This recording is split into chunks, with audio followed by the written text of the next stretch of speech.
Perfect. All right. See, that's why I bought extra room. There's over 100 people in here. It's 101. The 101 person wouldn't have made it if yesterday, when I went to Zoom, didn't buy the extra package. When I put the stories out and I saw how many people want to come, it was like, yes, I need to get the extra Zoom package for you guys to be able to come in. Okay, we're going to go deep into some beautiful teachings today, and you're going to meet this like-minded community. If you didn't know, I was making these calls for a long time, for years. I just started them again for you guys to be able to build a community, to meet like-minded people who are actually acting on their values and not emotional addictions. And some are like in between, and you want to change the engine from the emotional addictive engine to the valued action engine. But what I'm going to tell you is someone who's acting on their values and is emotionally fit is a good friend, father, mother, daughter, sister, animal, dog. And someone who's acting on the emotional addictive engine is a good cheater and love addict and some other things that I'm not going to say. So today I'm going to teach you guys how to be yourself in relationships. And that practice will actually change your brain to the point where you meet more like-minded people, where you meet more people in relationships that actually know you for yourself instead of knowing the fake you. Because a lot of people act on compulsions, which means they're acting to control feelings, they're acting to avoid feelings, they're acting in a way to be agreeable, to try to impress others, to not be hurt, not be embarrassed. And all those acting on those feelings, even if you try to get relief, will cause more jealousy, more uncertainty, more feeling out of control, more anxiety, more depression. And that's not what anybody wants, right? And that's why I'm here. And that's why I want to help you guys, beautiful people out here who are actually, you guys can actually be really proud of yourself, because these teachings aren't popular. You know what's popular?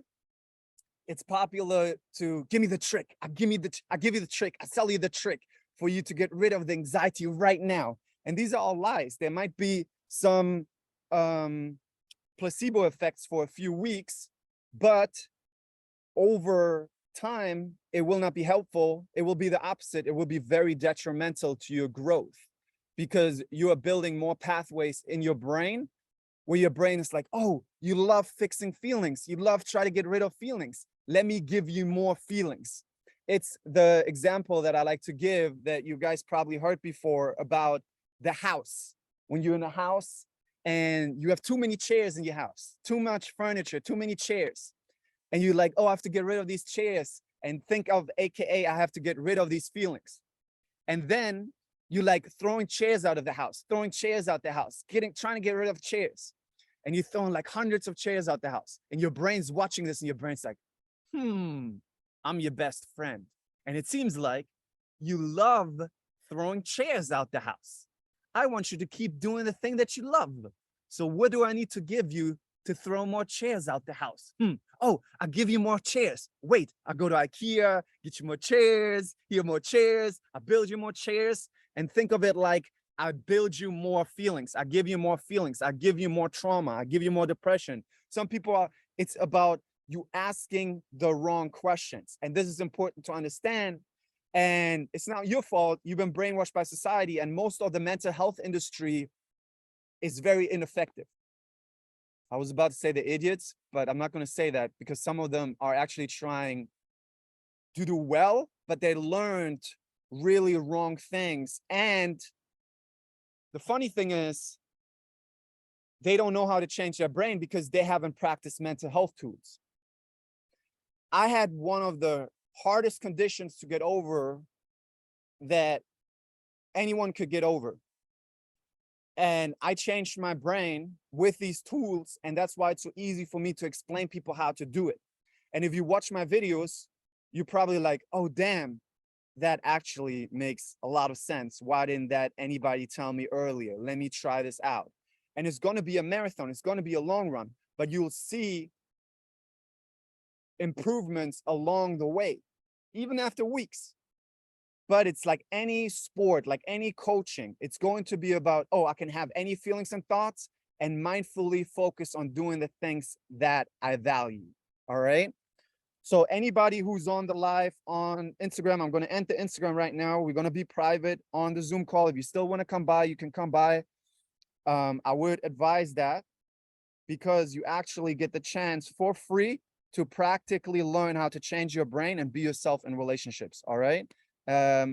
Actually, no one ever needed to motivate me to be anyone anywhere where I would learn something that's really important. So you can come, it's your choice. I lovingly accept you, but I gotta go now because I gotta focus solely on the people on Zoom now. Okay. I love you guys. You can come over. The link is in the link in my bio. It's also on Telegram and on Discord. All right. Bye-bye. Here we go. Okay.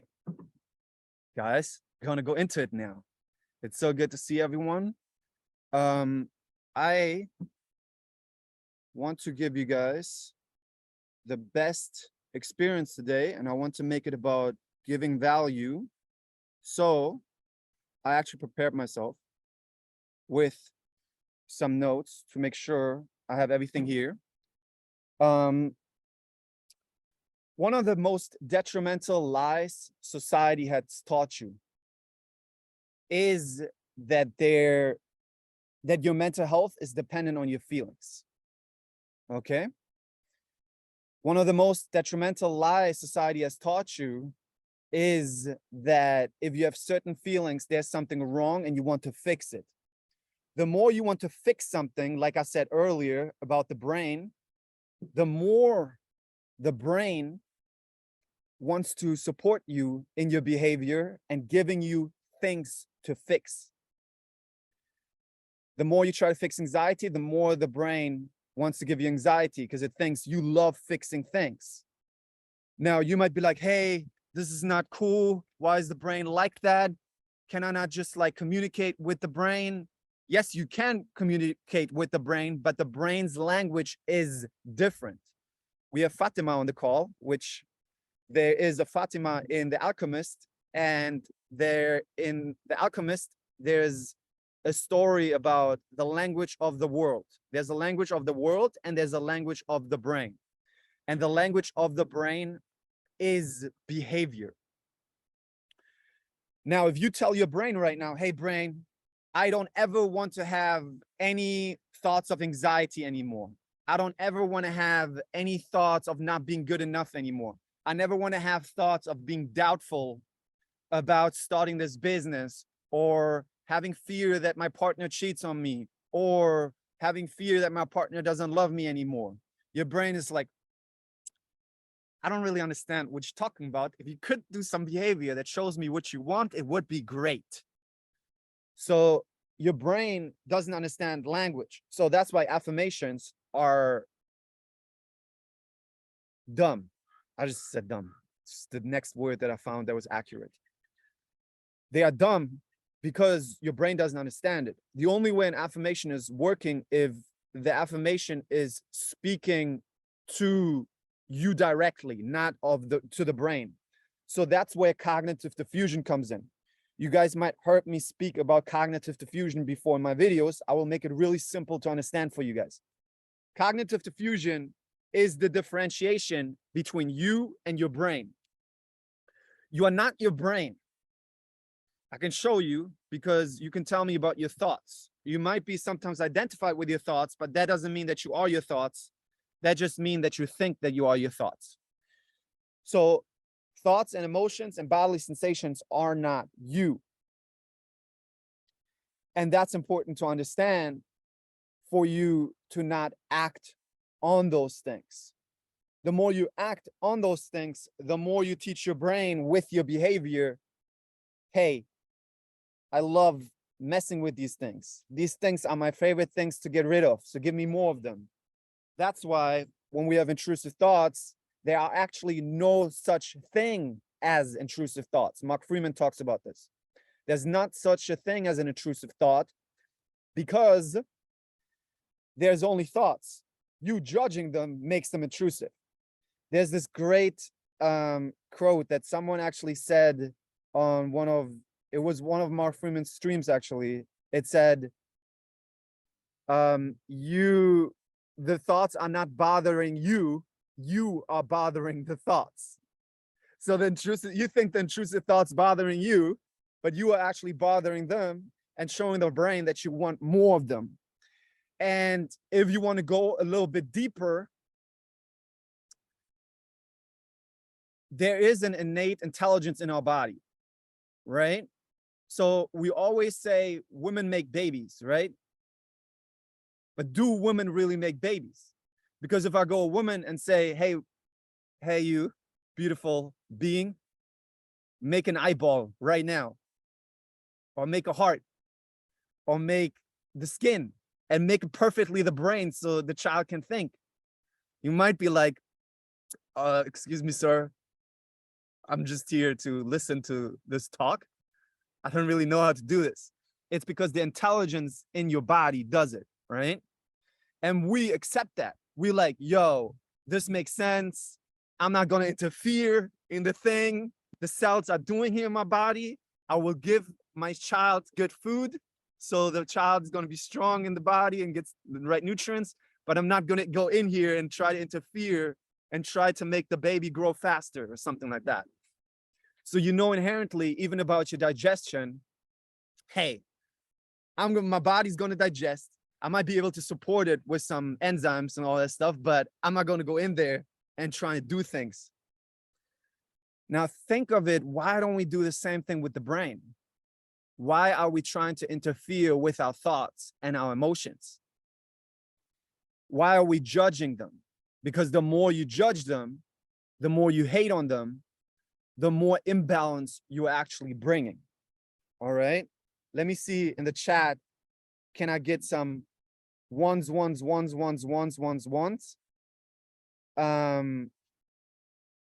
you understand, if you follow along just now. Nice. I see a lot of ones. I already love it. Okay, perfect. All right. So society tells you, oh, we need to fix this. We need to make the feelings feel better. We cannot have this feeling. And the more you're like, oh, we cannot have this feeling, the less of a good relationship you will have with your feelings. Now, the paradox actually is, and some people are like, but you're teachings, you're ignoring feelings. Are we supposed to suppress feelings? This is not okay, what you're teaching. And I always say, you misunderstand me. I never said suppressing feelings. I also don't say expressing feelings. Some people say, oh, expressing feelings is healthy. Oh, yeah? There's a lot of people in jail and on the graveyard who express their feelings. So there's a degree where it's not detrimental to express your feelings, but expressing your feelings is also causing loops over time and makes you more jealous and more angry if you react to these feelings. Now, there is a middle way, It's called accepting, all right? And not interfering in your natural intelligence of your brain handling things. So again, the brain's language is behavior. So the funny thing actually is, by mindfully focusing on actions and being okay with any emotions, AKA accepting any emotions and thoughts, over time, you are actually developing a better relationship with your emotions and with anxiety, with depression, with any emotions. You actually would not be likely to have any depression, but there's always going to be anxiety coming up. Any speaker who tells you they never have anxiety again is a liar, and they want you to buy their programs because they like, oh, he's like this guru, and they will make sure that they keep their money and their fame, but they will not be open about, oh, we can have any emotions and thoughts. Now, does that mean that when you practice these things over time, you get stronger, that, oh, you're going to be like also in panic attacks and all that things? No, you're most likely not able to have those panic attacks anymore because you are panic attacks, the biggest factor of panic attacks is being scared of panic attacks. So it's actually reacting to the sensations of the thing that you think is scary. So when you're driving, for example, and you're like, am I going to get a panic attack? Is this a feeling? What does this thought mean? Am I real? is this real? The more you doing that, the more you get into the panic attack, right? So this is going to be a practice. And some people, the most ignorant, I don't want to say the most ignorant people, but you know what I'm saying. More of the unconscious people are like, give me the trick. I want right now to get rid of panic attacks forever. That's like saying, I'm fat. I've been eating junk food for 10 years. I have diabetes. I want to do a workout right now in an hour for me to have a six-pack, be Brad Pitt, and get all the girls or guys or whatever. So you guys want to understand that it's a practice. But the cool thing with this practice is it doesn't actually take as long to get stronger as it took for you to get weaker. So it actually, if you practice mindfully, you can get stronger in a, like you had for 10, 20 years, maybe you had the same compulsions. And you have the ability to recover, so to say, in like a year. There's no timing, actually. It could be 3 months, could be 6 months, could be a year, could be 2 years. But compared to the alternative, which is keep reacting to the compulsions, which causes you to get more anxiety, more panic attacks, it's the only way, by the way. There's no alternative. And for anyone who's like, oh, let's try to make feelings feel better with that, trying to make feelings feel better with that, that's going to be always the compulsion. And for the people who don't know what a compulsion is, I'll make it simple for you guys to understand. A compulsion is anything you do to try to make a feeling feel better, to try to avoid a feeling, to try to control a feeling, to try to control a bodily sensation, to try to control a thought, to try to get rid of a feeling, a thought, to try to hate on it. So you get the picture. The more you do that, the more you're hurting your mental health. And all the effects that people have, like ADHD, by the way, I recovered from ADHD. So when people tell you, oh, it's a brain thing, it's genetic. And if you look on the internet, you will find thousands of people who recovered from it. But the traditional therapy and the traditional society will teach you that it's not possible, which is completely ridiculous. That's like telling someone they cannot build muscle or they cannot become a better swimmer. This is crazy.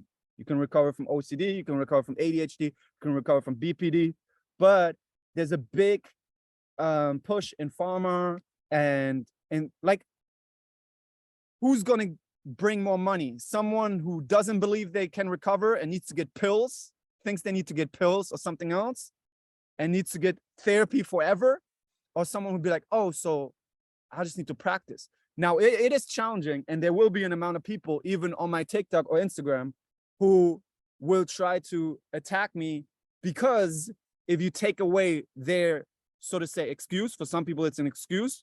Oh no, I cannot get rid of ADHD because it's my excuse. I cannot do my homework because I have ADHD. I cannot be successful in the thing I want to be successful, and I always have that excuse. And once you take it away, then they have to face the fear of, oh, I actually need to put my start my podcast. So, and I wouldn't even label the things in those things that society gives you. If you want to get really deep and forget about the nonsense TikToks out there and Instagrams, forget about labels like narcissist, forget about labels like ADHD, OCD, BPD, PTSD, forget about those things and just think about compulsions. And if you want to get even deeper, don't even think about compulsions. Think about, what actions do I want to spend my time on? Because if you spend your time on actions that you value mindfully, you cannot do compulsions because both don't go together. Now, there will be a degree, of course, because if you start practicing, you cannot be always, oh, if you're new to it, oh, there will be a degree of, okay, I've been mindfully doing this, but oh, for the last 20 minutes, I was daydreaming or I was talking my head to that boss that I don't like or something like that. All right. So I wanted to give you guys just a foundation because all of you guys are, there's a plane and I need some water.